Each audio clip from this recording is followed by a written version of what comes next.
Hagjing lakai FIFA World Cup Under 20 hapring ke Nigeria Persia ke Colombia. Aba pai sing nang jing lakai baro artri kian hun kia khai da marshigol hadu bukut ke jing lakai. Bari ga gol pen ya khai ke Nigeria kala yo ben tiap aswa ben kut ke jing lakai. Kata ha kaminin ke prap lausan. Badleng bagan nang jing job ke Nigeria kala yo ben rong sya ka round 16 rengkat pat ke Colombia na ke grup F.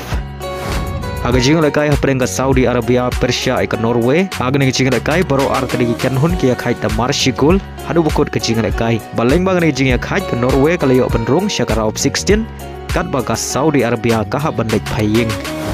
Haga jing lakai hapring ke New Caledonia Persia ke France.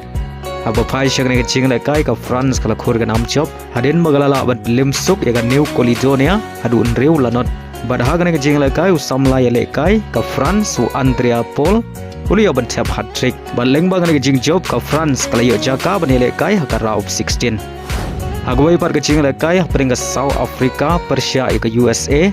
Haga nang jing lakai ke South Africa kala khur ga nam job hadin magalala ban pelim ya ke USA da ar lakawai. Baleng bagan jing job ke South Africa kala yo ban rong sya ka round 16 rengkat bat ke USA naga grup E.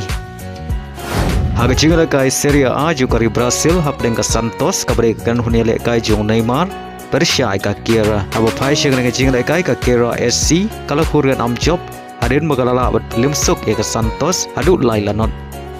Haga jing lakai MLS hapring ke LAFC Persia ke Atlanta United. Haga nang jing lakai ke kan hunia lekai Johnson ke LAFC kala khur ga nam job hadin magalala bat pelim ya ke Atlanta United da shigulanot. Bari haga nang shigul jong ke LAFC lay ban tiap haga menit ke pra thon riu.